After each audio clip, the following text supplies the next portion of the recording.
I want to make a second video on this ethanol fuel. Yesterday, part one of this showed you how to do a test on the ethanol fuel, or any kind of fuel, to see if it has ethanol in it.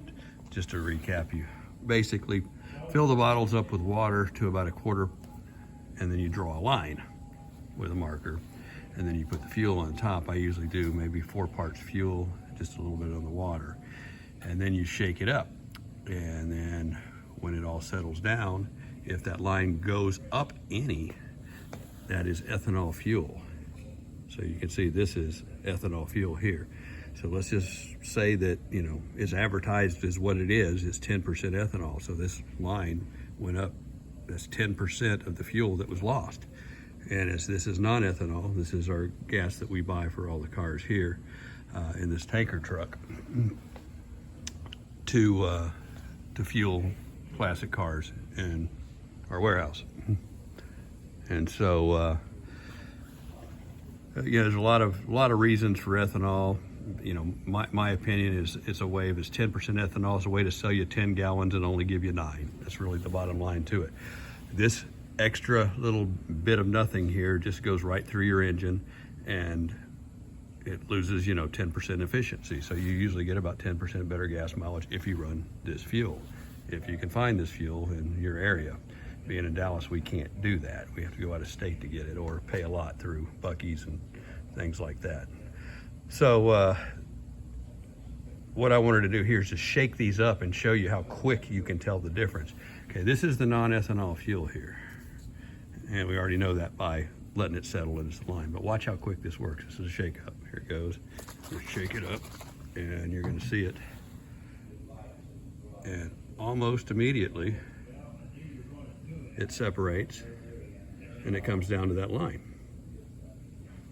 And so you can tell real quick what's gas and what's not, and it stays the same. That line, like I said, if it had any ethanol in it whatsoever, that line would continue to go up as that ethanol is drawn out by the water and separated from it.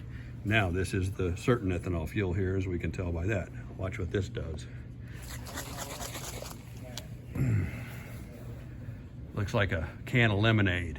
And by the time that settles down, it'll be much, much later today. So you can tell almost immediately what that is. And you can start seeing some separation there. The water's coming out, but the cloudiness of it, it remains just for a long time. Now you can start to see that line, which is up higher than the original water line was added to it.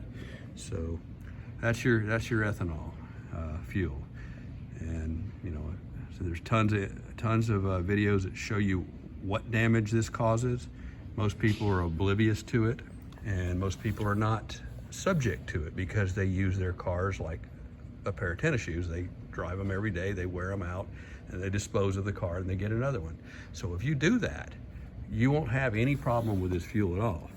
But if you own a car like this, or any of these cars in here, and you drive them sporadically and you collect them and you let that ethanol fuel sit in them, all of this water, which is from that line up, alcohol, you know, different chemicals that get mixed in there that become the water type separated from the gas, are caustic.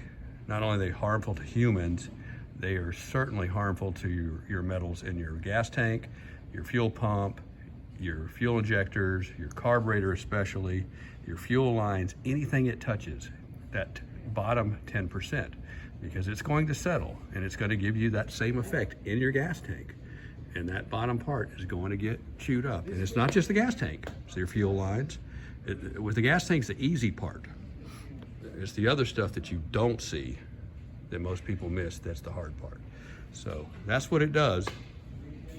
And that's kind of, you know, what you need to watch out for. Ethanol, you know, was brought on by a subsidy for farmers. Farmers, which, you know, I'm all behind the farmers. Let's, you know, make sure they survive. Yes, I totally agree with that. But they're growing corn to throw in gas and basically cheat us out of, you know, 10% of our gas is really what it's coming down to. And then of course you're gonna have to say, oh, well, it makes the car cleaner. Well, yeah, you know what? It makes it 10% less efficient. So that's your clean right there. So if you run a sniffer test on the back of the car with ethanol gas, yeah, it's gonna run 10% cleaner because you're running it only at 90% efficiency. And so it takes so much energy to move a certain amount of weight, and it's just mute. It's like an air pump into the exhaust. It just fakes stuff. This is a fake emissions example. Now, you can argue that ethanol does do something. It actually raises the octane content of the fuel. But that octane content that it raises does not mean it gives you more power. It just prevents detonation, because this garbage here just has magically powers to do that. It doesn't mean your engine's gonna run better, because your engine's gonna run better on non-ethanol, or what a lot of people call real gas. And so it's better to have a 91 octane real gas than a 93 octane ethanol based. So that ethanol in that gas raises it 2 octane points, but of course knocks its efficiency down 10%. So it's just a numbers juggling game, and it's just not a good thing. And then you can say, oh, well, I run my race car on E85. Well, you do, is because guess what? You're putting 85% more fuel through the car to make it run. It's exactly what it is. E85 is 85% ethanol.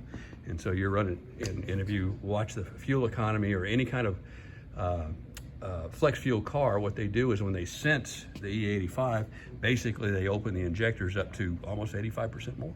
And so it's just, you go from a car that went from 22 miles a gallon to 12 or 14, or whatever they want to tell you it actually gets. It's a whole lot less.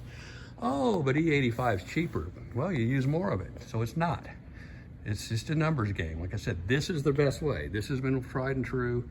This is the gimmick, and the more they add to that gimmick is the more, more you're getting rooked, and the more problems your car has. As right now, under, I guess, Biden 2022 or whatever it was, they're going to approve 15% ethanol in cars. And I believe, I'm thinking this was 15% by the time I tested it, but it's not. I think this is actually still a 10% ethanol blend. And that's what it's advertised at the pump. So they're not cheating you, they're not lying to you. It is 10%. But coming soon to a theater near you is 15% in all of this stuff, and that's gonna be that much more of a problem. So that's an ongoing saga of ethanol, and I hope that helps some people. But the bottom line is if you have a car that sits for more than 4, 5, 6 months, don't have that in it.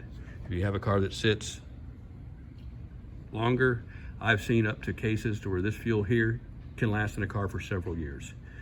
That's temperature based with anything. So if you're in an environment like this fuel will last us several years in a car here.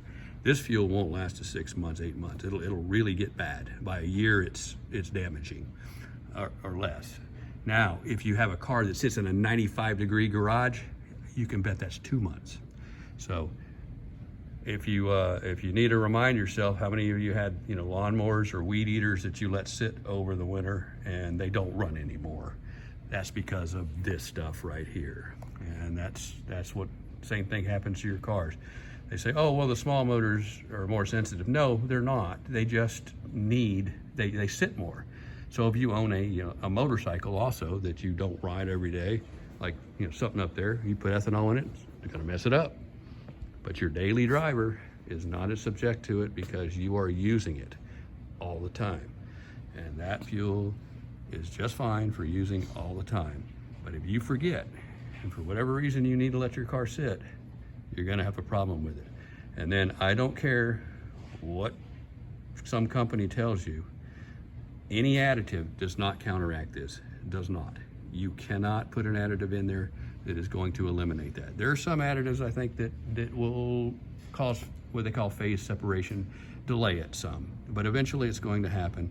If that ethanol is in there, it's gonna have a problem eventually if you let it sit. So that's my, I'm preaching on this, and I've been dealing with this for over, since they put ethanol in fuel.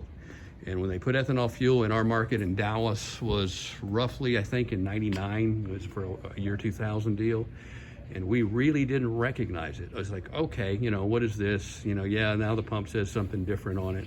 oh, wait a minute, why is my car running weird? Why won't my car start? Why is my fuel pump dead? Why are all these other problems going on with my car? Well, there you go. And so not only is it my car, other people start bringing me their cars saying, I can't figure out why my fuel pump's dead. I can't figure out why my fuel pressure regulator's broken. I can't figure out any of this stuff. Well, that always is the problem right there. And it's just everything we do is a side effect of what this does to cars. So that's ethanol, and that's the bad points of it. And I can't think of any good point of it to it all. Of course I'm biased, but I sit here with my hands in it and work on it. And one of the other things that it does is the smell of this stuff. If it goes bad, oh my God, it is literally poisonous. We take buckets of this thing and we just have to dispose of it, get rid of it. That's where you see bad gas. Some of this gas get here 10 years old. It's not bad. It's like varnished, it cleans up. Carburetor cleaner will clean it up, but it does not corrode things and turn everything powdery white or rip finishes off of it like this junk on the right does. So that's just some lessons there. I'm sure there's 1,000 more things I could tell you, but that's ethanol.